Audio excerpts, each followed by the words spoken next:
Egberto Willies. Let us engage. It is politics done right.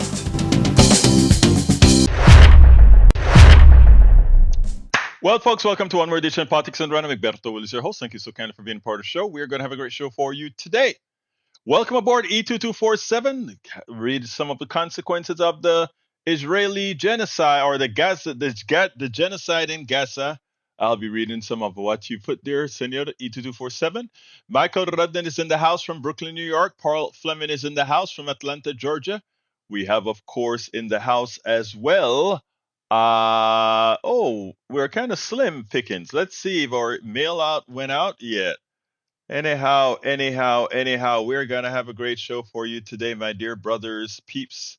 We're going. Okay, it seems like it just went out, so we should be getting a few more people in a minute. But talking about casualties, right now we have from Eric Hayes is in the house. He says, "Yo." Paul Fleming says, "Good news. More than 200 chemical plants nationwide will be required to reduce toxic emissions likely to cause cancer. Under a new federal EPA rule, this will bring about critical health protection for many majority black areas affected by industrial pollution.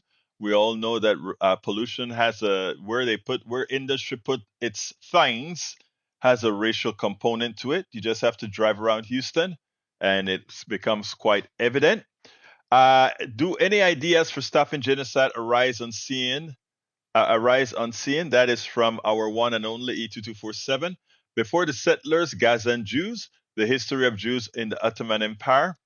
Eric Hayes says, but we still count on chemistry and chemical plants. So I would hope so, but that doesn't mean we should pollute the environment.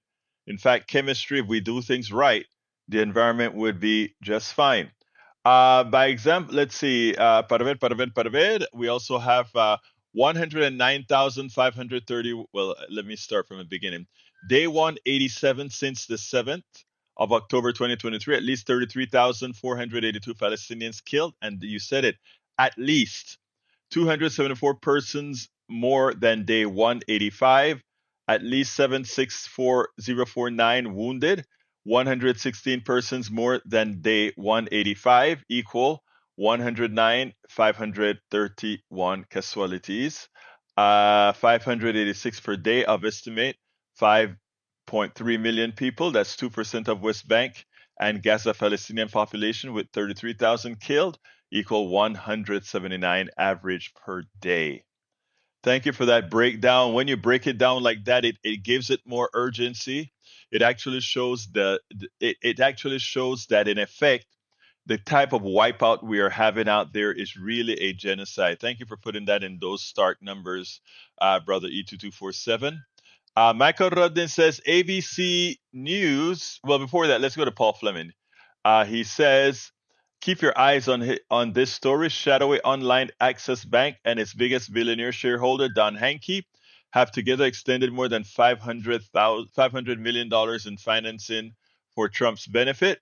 They helped him out on loans and now a huge civil judgment. What will they get in return? Well, they're hoping that he wins, which means they're going to invest a lot of money for him to win, which means we have a lot of work to do because, again, remember, money is not the only thing that allows you to win. All right, Michael puts more info about Paul's news, Texas Tribune, EPA rule. Thank you for that, Michael Rudden. Rudden also says ABC News, more than 200 chemical plants nationwide will be required to reduce toxic emissions that are likely to cause cancer under a new rule issued Tuesday by the Environmental Protection Agency. The rule advances President Joe Biden's commitment to environmental justice by delivering critical health protections for communities burdened by industrial pollution from ethylene oxide, chloroprene, and other dangerous chemicals. Areas that will benefit from new rule, majority black neighborhoods outside of New Orleans at the EPA administration Michael Reagan visited as part of 2021 Journey to Justice tour. The rule will significantly reduce emissions of chloroprene and other harmful pollutants at the Denke Performance Elastomer facility in La Place, Louisiana, the largest source of chloroprene emission in the country. Eric Hayes says, looks like Harris County giveaway program will be canceled, $500 per month to various zip codes instead of just spending on programs for all.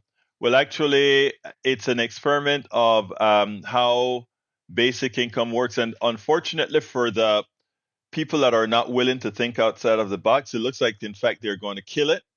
But I have done interviews with a lot of people who are working on basic income. And this would have been a great test pilot to see how a basic income could move poor people into the middle class. But of course, anything that tries to do good by our human beings or people, Republicans are against. They believe in this false thing about lifting yourself up by the bootstrap, which they've never done themselves. So, yeah, they're going to kill the program, and in killing the program, a lot of people that could have been helped won't be helped. Wow, I don't think that is something to be proud of. Experiment in social engineering, not in Texas, it seems, maybe in California. Well, again, like I said, you're restating it in a different manner. Red states are very, very harsh, immoral. Their leadership very immoral, and don't like to move through science. But that's who we are until we get rid of these thugs that we have running our state. Daimler made 20 billion in profit since 2018, but workers got left behind. That's why Local 3520 members in Cleveland, North Carolina are fired up and ready to fight for a record contract. Their current deal expires on April 26. TikTok, stand up to Daimler. I agree. Michael says if government doesn't act to make people's lives better, what good is it? Exactly. And that's why Biden has a lot of work to do, because what's going to happen is, Trump is going to lie his teeth off, and people are going to say, oh, well, maybe Trump will be there to save us. They misremember what it was like living under Trump. I tell you something that happened today. I was watching MSNBC as I was spinning, and there is this Halperin, I think is his name, Halperin. He had a focus group, and the focus group, they asked them several questions, right? They asked him about the economy. But before I go into the economy that they asked about, right? They asked, today there was a poll by Quinnipiac. Quinnipiac asked Americans how they're doing. Over 50%, I think it was more like 60% of Americans said individually they're doing well or fairly well. And then they asked the same people, how is the economy? And when they spoke about the economy, it was upside down. It was upside down. So you had individual people saying the economy is good or great for them, much more than 50%. But when you ask how is the economy overall, they say the economy is not good. That is those two terms are mutually exclusive. You can't have 50% of people telling over 50% saying the economy is great for me, and then at the same time you have most of those people saying the economy is terrible. Now, the problem I have with the focus group is as follows. They asked them they thought Biden was better for everything except the economy. Of course, all the things that they think Biden is good for also aids the economy. This is where I say the news make you stupid. Okay? And let me explain. Our mainstream media makes you stupid, and I'm going to explain why. So I just gave what the Quinnipiac poll said. Now, when they ask all the people in this focus group, and these were all uncommitted, undecided voters, when they ask them, who do you think is better for the economy? Donald Trump. Okay, fine. That is okay. It is okay that they think Donald Trump is better for the economy. And then they ask them about Biden, and they talk about Biden being bad, etc.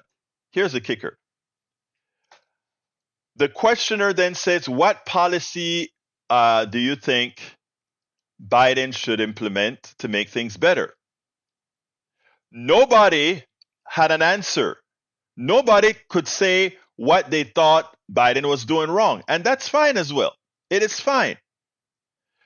the next question, in my humble opinion, should be, what did you think Trump did better with the economy than Biden? And do remember, Trump only served for 4 years, and if you take a look at the charts, he was just living off of the Biden, of the Obama economy. And after Trump got into office for a while, instead of the curve going up to say that he had anything to do with it, he started to tap out on what the Biden economy did. So let's go back now. So what we have here is they didn't ask the people in the focus group what specifically, I repeat, what specifically in the Trump economy, what policies did Trump provide to make that economy better for you? No question on that. Secondly, what do you think the pandemic had with respect to the Biden economy? No question on that. Thirdly, the most important question that should have been asked is, why would you blame Biden for inflation? Who causes inflation? And when I say the mainstream media makes you stupid, that's what I mean. A president that has not created a shortage, a president whose policies have been, and this is Biden now, you can drill as much as you want. We're not going to add any additional tariffs to China. None of the things that Biden did are inherently inflationary. Everything that the corporations did were inflationary, and we can see that inflation in their balance sheet or their income statements. How? If you look at how much profit and shareholder value got created under Biden during the zoom up in inflation, you see that the price increases are directly a function of how much profit these companies want, and not what their cost, their increase in costs. But it's worse, because when the guys at the bottom of the chain, vis-a-vis oil companies, when they just decide that they want to raise prices, oil companies, that permeates itself throughout the entire economy. Why?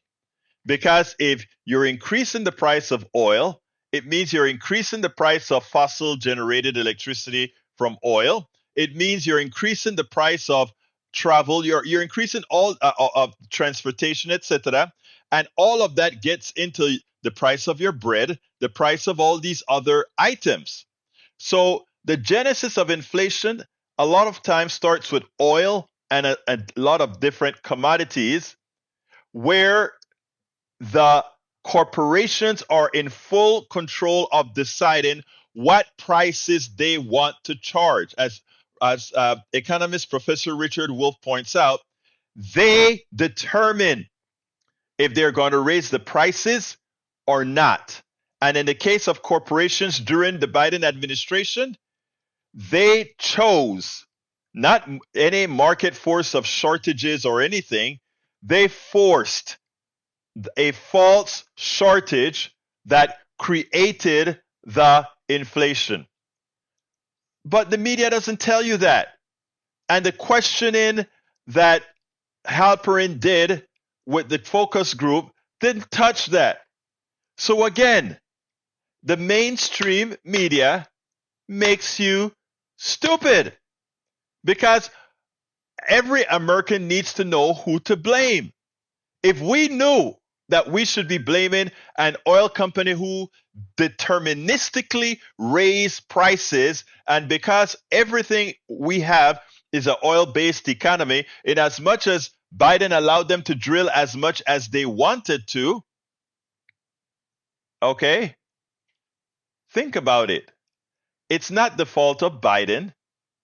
It's the corporations And until we see the reality that corporations must be blamed, held accountable, and called out, and then tax the profit out of them.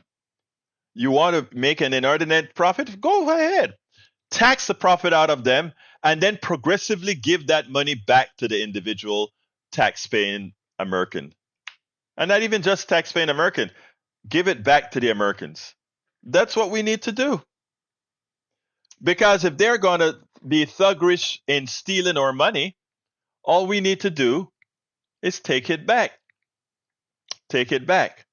And that is a problem I have with a whole lot of the reporting right now. The reporting is terrible, and the reporting simply doesn't make any sense. Anyway, and one of the reasons is that we don't have people who know how to.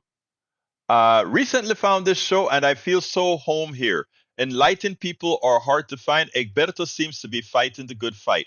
Thank you very much, Marxist, for Biden, and please remember to share in your sphere of influence. In fact, it would be nice if you went ahead and did wherever you're watching it on Facebook, like it and share it, and that allows more people to see it.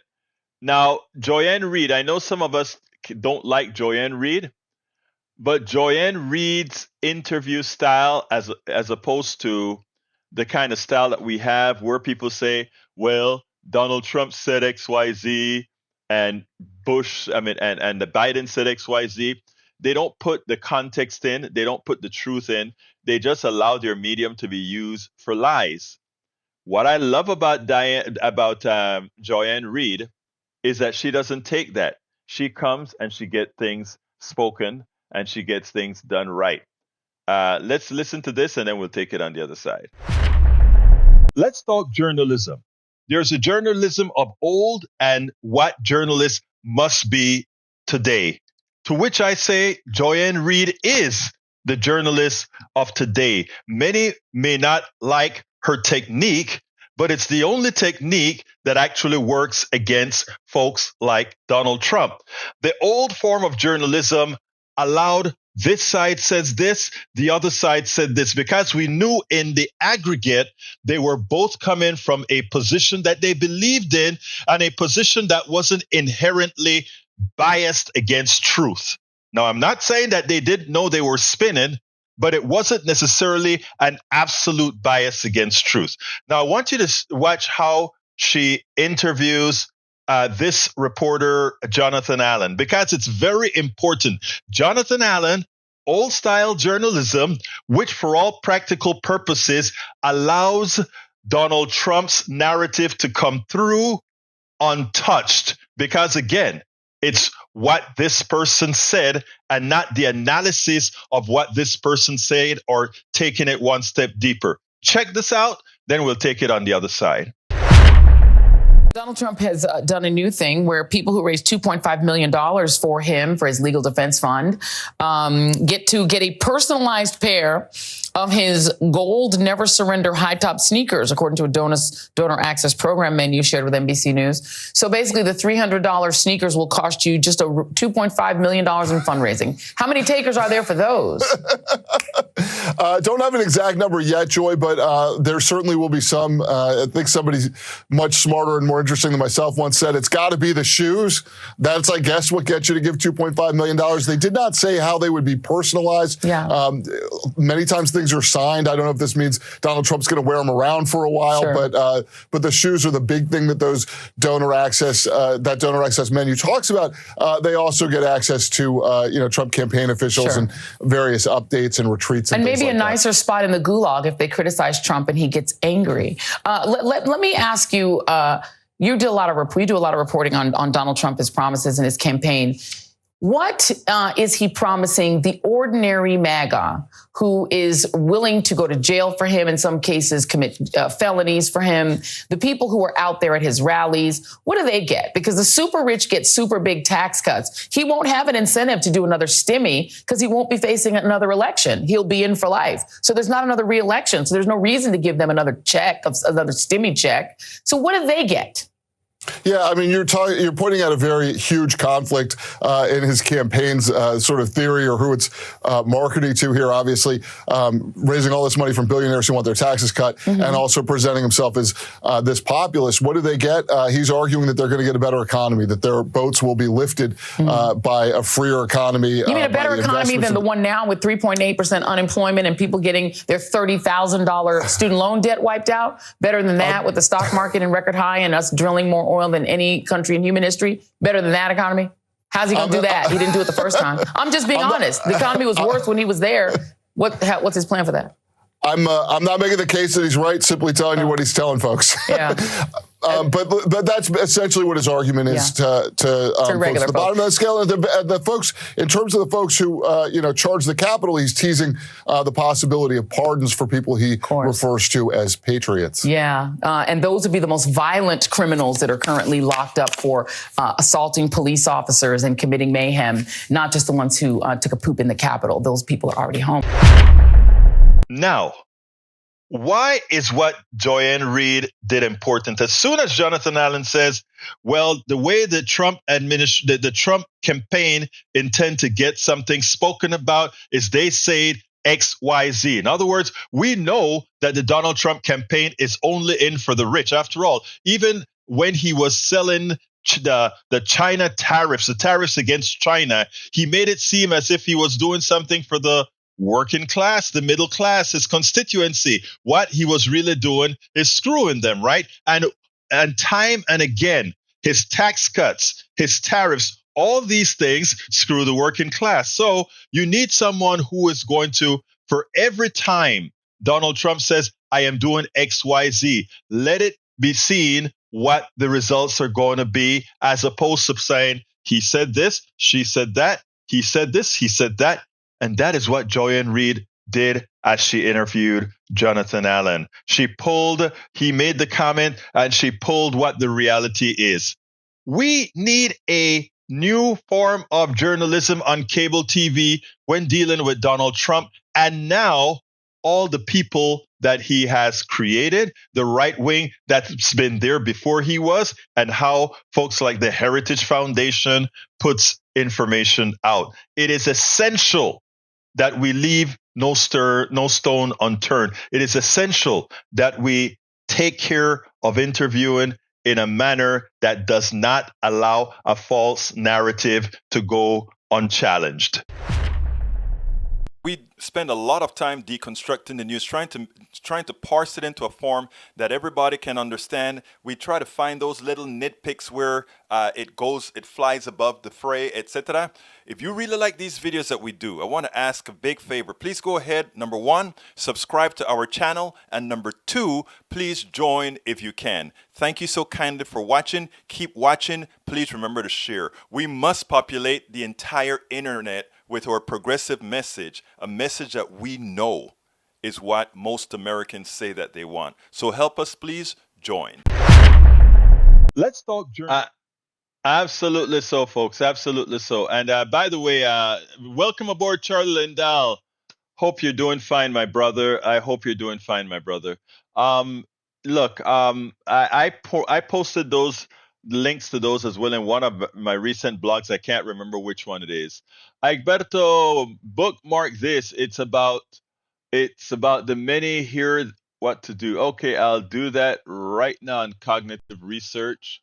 I will go ahead and bookmark it. You know, if Breach tells me to bookmark something, I am going to bookmark that something right now, and I'm trying to get to the bookmark, and I am going to go ahead and put it right here. Other bookmarks. There we go. All right, I got the bookmark. All right, let's see what else we got.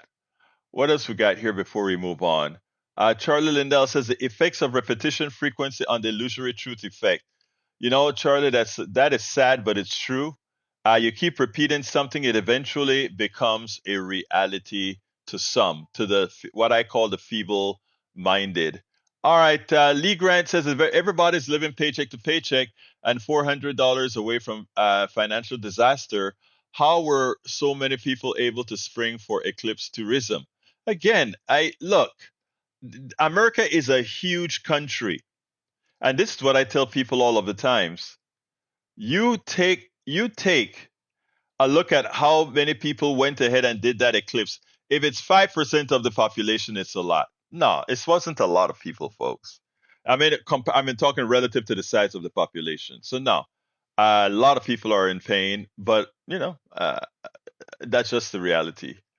Uh, let's see. It seems like let's see what else we got here. The Egberto headline is the effects of repetition frequency on the illusionary truth effect. I got it. The title of the link that provided by restream.bot. I don't know what you mean, Charlie. I guess Bridge will take care of that. Egberto, is me about article. Got you. Got you. I think I got you. All right, CNBC from Rudden. More than 60% of American. Yeah, that's the link that I provided as well, I think, Rudden. 60% of Americans live paycheck to paycheck as of September 2023, according to Lending Club report. Even people in higher income brackets are affected. More than half of Americans earning over 100,000 a year live paycheck to paycheck. It's amazing, isn't it? And also, what else we got here? Okay, I have another video for you. This one here is a conversation that I had this morning with a French woman on my show, on the KPFT 90.1 FM show. And I was just so happy to hear her voice because, we talk in abstractions when we talk about OECD countries are better than ours, etc., because they are. They offer better healthcare, longer lifespans, and you don't go bankrupt from their healthcare system. It's a statement of fact, and we can bring every Canadian on here and anyone that wants to tell the truth. And by the way, I read the article that Brother Cisak gave us yesterday about the bankruptcies in Canada. And again, it's a perfect bait and switch that these people like to do. It's a perfect bait and switch, and unfortunately, it works with some people with a particular mindset. But let's go ahead and listen to this French woman, and then we'll take it on the other side. Today we kind of on my KPFT show we kind of deviated into the healthcare system and different countries and how they provide healthcare. And Cici, a caller who is a native of France, called and really sort of explained how their system work and let us know that it it relieves the stress. It is deterministic, etc. Not the crapshoot that we have here in America. And of course, we know that people in all these OECD countries, like France and others, they have better lifespans than we have here. So listen to what she had to say. Let's take it on the other side. Let's go to Cici. Come on in, Cici. Hi, how are you? I am I fine. just wanted to add a thank you. Oh, that's great to know. Sorry, I'm a bit nervous. Don't wait. First of all, stop. Cici, stop. We are having a conversation. Don't ever be nervous on this show. Be nervous elsewhere. But we love all our callers, no matter where your point of view is. So have fun. Thank you. So I wanted to add on to your perspective, and also since you were curious to know about other healthcare system, I'm originally from France, and one of the most praised structure or infrastructure that we have in France is the healthcare system. And we do have a system that is now crumbling, in fact, but it's still relying on the single payer system. Now, I'm with you when you want to defend it, because what it says is basically there is a system that price everything, every procedure, every medical visit, every medication. And the government, just like you explained, subsidize it. Now, if the doctor want to have what we call out of network from the subsidized system, they can charge over that pricing. They will not be receiving the subsidized funds from the government, but we do have a private system on top of the public system. But the public system have tiers, depending on how much you are paying with your social security. Everything is tied. You will have a price that is based on a ticket, and for every single of those procedures or every single of those visits, you will be charged for that much. And then on top of that, because you want to be covered, for those additional expenses, you get an insurance. So insurance is not tied to the healthcare system in the sense of you can, for instance, get to the dentist and you will have to pay extra charge on top of what is covered by the public funds. You get your insurance to cover that part. So the system is amazing. It has been working forever. And I wish we can, imagine a way that we would have it in the US, because it just alleviates so much stress and so much anxiety on households thinking that they are one bill away from getting bankrupt. There's no world where America can be seen as one of the most innovative country and let their population go bankrupt for a medical bill. That doesn't make any sense. So I Cece, we're out for time, but I am so thankful to your call because let me tell you, the only thing that works is for people who've lived it and understand it to teach us Americans that we don't have to succumb to the cronies here that makes us believe that somehow we are better than everyone else when others have gone through this, have better lifespans, have less stress, etc. So I want to thank you so kindly for calling us and informing us on this particular issue. You're very welcome. And just one last thing, because you did mention something about the cronies. When you have one particular institution that you can point at and look at and have accountability to, it makes a difference. In France, we have what we call the Court of Accounting, which check every single institution expenses and spending.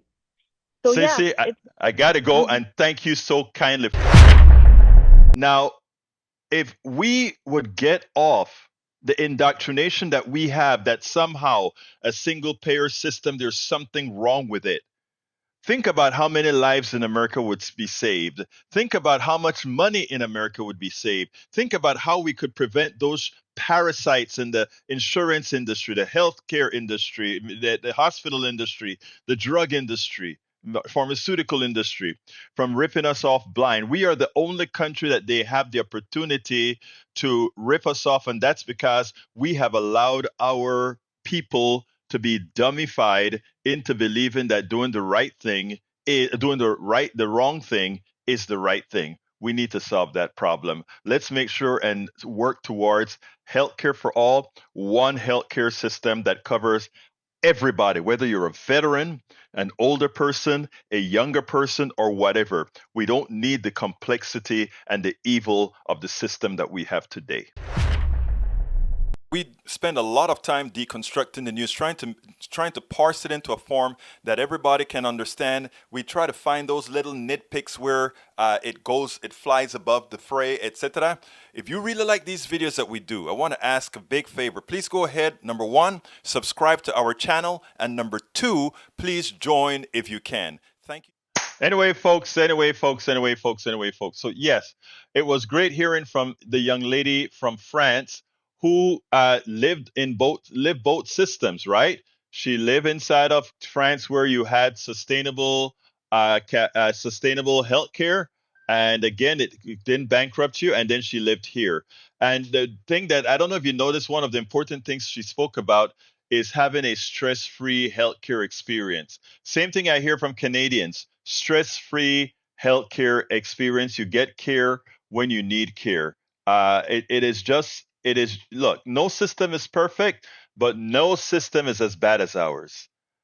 Even in poor countries, I mean, Costa Rica that sends people out to meet, our system is bad and it can change your entire life outcome. You could think that you are upper middle class and somebody in your household gets sick and it changes your entire financial picture.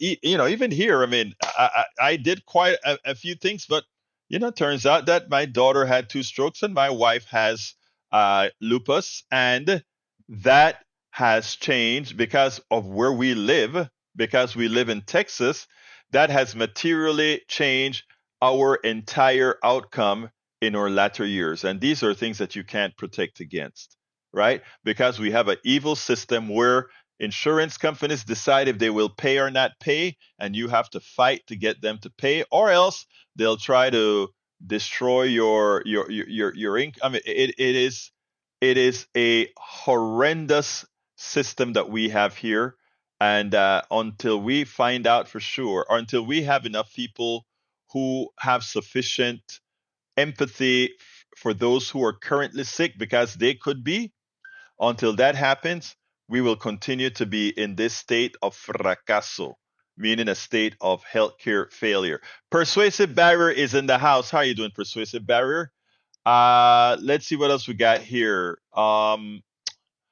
Michael says the thing about left wing policies and government, creating governments that prioritize the needs of the people, is that they work exceptionally well until right wingers intentionally break it so that their corporate backers can profit from the damage, then blame their political opposition for having broken it. If you notice, I noticed a French woman said something like it's mostly working, and what we found that happens, it's happening with the UK, the health care system in UK, the national health system called NHS in the UK, National Health Service, I think it's called.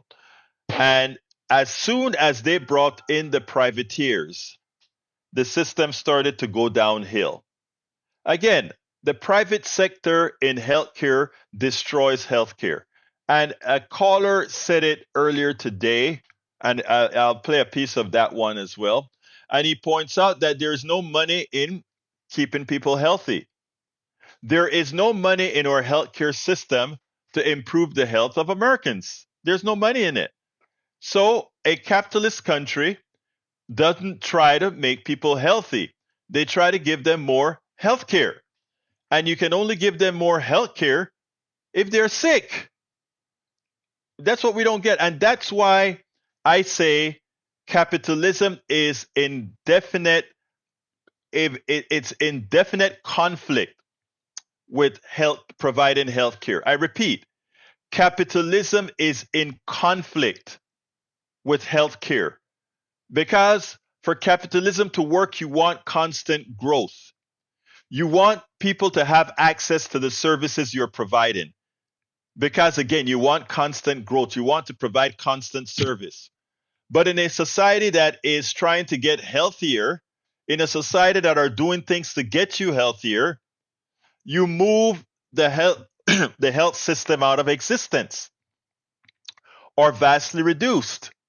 And that is not by definition how capitalism works. And that's why we ought, when we talk about having to have an educated population, so that whenever you say you want a single payer healthcare system, immediately people don't say socialism, it doesn't work. You don't want that.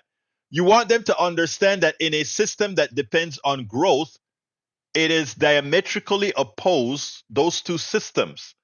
Healthcare and capitalism simply does not mix. They're mutually exclusive.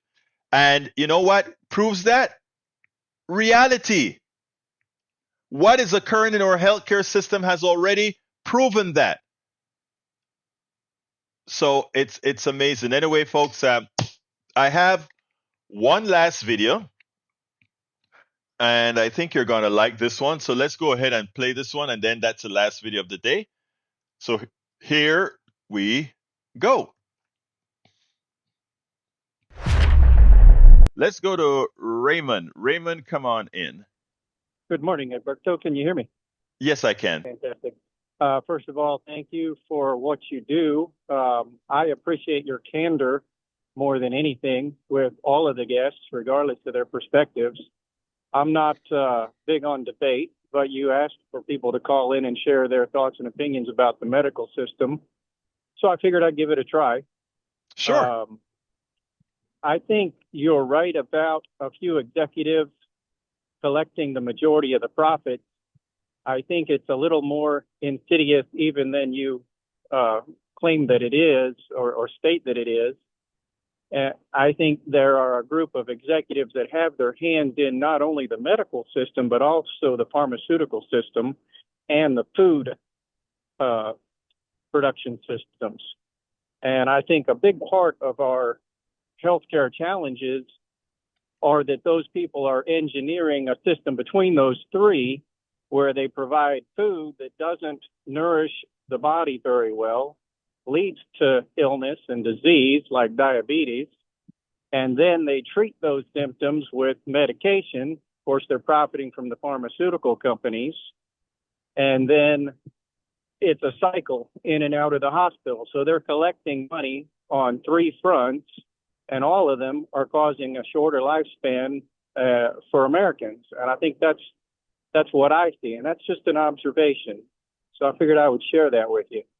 And let me just first of all tell you that I think you nailed it, and it isn't. And by the way, I agree with you wholeheartedly, but I even add another system to it. And let me tell you why I'm adding the other system to it. And I spoke about this in my book, As I See It: Class Warfare, the Only Resort to Right-Wing Doom. A very important part of that system is also called the patent system. Okay? And the reason the patent system is involved there is by having a patent system, you also preclude others from doing things similarly that you're doing that could be a lot more effective, a lot cheaper. I think you're advocating the government running the healthcare system, from what I gather. And I didn't hear your whole conversation because I don't get out on the road until about 6:30. But I agree with government involvement. I think the government's involvement should focus on demonopolizing or getting rid of the monopolies that are in the system, as opposed to taking it all the way over. So I differ in your opinion on that. I come from a perspective of paying cash for my medical expenses, and I do participate in a shared medical program that's not an insurance program that works very well for my family and has for many years. But I negotiate every bill that I get, and I pay every bill that I get, and I get reimbursed for it from my association. So that works well for me. I'm not saying that'll work well for everybody, but by doing that, I encounter a lot of smaller businesses that charge very reasonable prices, give you the prices up front, do a great service, and I enjoy that type of healthcare. And I think that's a good model, as opposed to having everything owned by one big governmental organization. Because if you look at the way our military functions, there is an awful lot of overspending and waste. I mean, I'm in the construction business, and I see how much those government contracts pay for products, and it's oftentimes 3 times the money that the market would pay out in the bid market. There's a lot of waste in the spending in those organizations. So I think by monopolizing it and regulating it to the point where it can be run more fairly for the consumer, we can get a lot of that wasted money back out of the system and use it to actually help people. Now, let me just say that I don't see the disagreement here. I want the government as a backstop. You are able to pay your particular bills on an individual basis to the doctors that you like, but if you were to get certain types of cancers, you could not support that on your own. You would need us as a backstop to pay the kinds of bills that kind of coverage from chemotherapy to solutions and all of that. So I'm saying I believe what I'm advocating is single payer and subsidized doctors, not government run. Subsidized doctors because again, the knowledge comes from us all, and single payer. What that means is that when a doctor gets out of college, they don't have to have high prices to live to pay off the bills that they've incurred to become doctors. So if we look at healthcare as a right, then we also inherently say having doctors are a requirement if healthcare is a right. And how do we get that? We have a competitive way of passing doctors through a system that they get paid for, and then the rest is free enterprise. Free enterprise mean doctors create their independent services. You like this doctor, you go to that doctor. You like this other doctor, you go to that doctor. But it is paid for from general funds and that card. Of course, we have guidelines, etc. And I don't see how that is in any way different than the opportunity that you have, just with a hell of a lot more safety to ensure that you don't, if you break your leg and some doctor tells you it's going to cost $100,000 that you don't have, that no longer occurs. So I don't see a lot of difference in what you want and what I'm saying we need to get. Well, and what you're saying makes a lot of sense to me, and I think if done appropriately, it's a good path to go towards, which is kind of unusual because I tend to disagree with a bunch of things you say on a regular basis, but I enjoy it. Look, I appreciate you, Raymond. Anything else before I jump to Gonzalo? Yeah, I realize you got to jump to the next caller. It's been a pleasure talking with you. Thank you, Egberto. Thank you, Raymond. You have a great day. Anyway, folks, as you can see, when you have conversation, if you're conversing with a conservative, and he's what I call a thinking conservative, because if after you've had a civil conversation with him and you go ahead and the numbers add up, the person says, oh yeah, I don't care if I'm a conservative, that works better than what we have now. Intellectual honesty, irrespective of ideology, is what's going to move our country forward. Intellectual honesty, in other words, not just say no because it doesn't fit your ideological stance. If something works, screw your ideological stance and think humanity first. Think humanity first. And that's what that brother Raymond did. He said, oh, I usually disagree with everything that you said, but after we've had this dialogue, I see where that makes sense. That's an intelligent guy. That is an intelligent guy. And if we were to get off our ideological horses and simply work towards things that are better for all of us, then it would be fine. Okay, then it would be fine.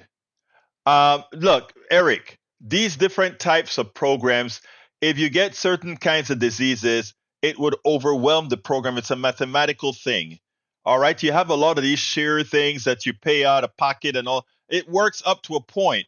But if you get a disease that would cost $500,000, you would blow the budget of all of you who are pooling money together. You need a much bigger plan. You need an insurance company. And the biggest and best insurance company to have is called Uncle Sam. We can get rid of paying executives millions of dollars. We can get rid of doing all those bills. Okay? That's all. That's all. We could get rid of all of that. One insurance company, our government, that gives us the protection that we need. You can't have something else that won't ultimately have the possibility of going bankrupt. Okay? That's it. And again, Mike Cisak, that's not true. It's math. Again, if you understand math, you understand why Medishare and all these guys have a limit to where they can go. Check. That's it. All right. I mean, there is a limit. If you need certain kinds of treatments, a group of 1,000 people or a group of 10,000 people is not sufficient to cover the bill. It's a mathematical fact. I know you guys are anti-math, but at some point, math has to prevail. Anyhow, with respect to that T-shirt that you saw me have, where it comes to that trick. No, nobody's paying me to wear trick. I am a cyclist, or I used to be a cyclist. I used to do 60 miles a day, sometimes 100 miles a day. And, on the weekends, that is 100 miles on the weekend. And wait a minute. Well, I'm not even, Mike Cisak, false. False and false, okay? But anyway, as it turns out, I wear those T-shirts, and I have a whole scores of T-shirts. These different T-shirts that we did when we rode. We'd ride from Houston to Austin, from Houston to Magnolia, and we'll do all these long rides. And so that's where. But now I don't ride anymore. I don't want to fall and break my neck and have to hit the insurance company. So I ride every morning on my spinner. So I get up in the morning, I put on my workout gear, and then I go ahead and do the work. All right, here is this thing. Here's from Eric. Medishare is one of the largest health shares in the United States with over 260,000 members, and has shared nearly $6 billion of members' medical expenses over the last 30 years, according to their 2021 report. And that's fine. 6 billion. That doesn't come close if enough of the people in that share gets a severe illness. All you have to do is the math, Eric. $6 billion over how many years since 2021? Come on. Do the math, please. Do the math. That's all I'm asking you to do. Do the math. Jesus Christ, you have the numbers right there. 260,000 members and $6 billion. Do the math. Madre carajo mío. Anyhow, as you can see, people, that is a problem. That is a problem. When you have the solution is, if you have government, you don't have that math problem. You don't have that math problem because, first of all, the kinds of costs, something that costs $500,000 shouldn't. Okay, it's that simple. Egberto, Mike C making a simplistic assertion, thinking there's truth in simplicity. There's a floor at which a minimalist explanation can still be true, but lies don't require any such limiter. Lies can be as simple as you want. The problem being that some people want to believe the simplest answer rather than the factual one. Exactly. But you know what is the funny thing about it, Rudnin? All the guy has to do is the math. And they just gave me two numbers: 260,000 people, $6 billion. That's not that an insurance company would immediately fail under those circumstances. If the 260,000 people fit a particular health profile, $6 billion ain't no money. But hey, what can I say? It's sad that people just can't understand math over ideology. But maybe they stay here long enough that they'll get it. All right, let's go ahead and say, folks, please support the program. We're about to end it. How can you support the program? You can support the program in one of many ways. Please consider becoming a. Now they talk about compounded interest. Oh my God. Lord help me. Lord help me. Anyhow, let's go ahead and do this. Support the program. You can support the program by becoming a patron. You become a patron by going to politicsdoneright.com/patron. Patron is spelled Patreon. Politicsdoneright.com/patron. Patreon. You can also become a subscriber to our newsletter. How do you become a subscriber to our newsletter? Go to politicsdoneright.com/newsletter. politicsdoneright.com/newsletter. If you become a paid subscriber, you can read all of my books for free. I currently have 5 books. I grow my repertoire every year. So please consider becoming a paid member of our newsletter by going to politicsdoneright.com/newsletter. Please also know that we have a list of all the different ways you can support the program by going to politicsdoneright.com/support, politicsdoneright.com/support. And by doing that, you can go ahead. Don't translate it in English, my brother. That's why I said it in Spanish, okay? Don't translate it in English. All right. Again, folks, and please consider getting one of our many books in hard copy.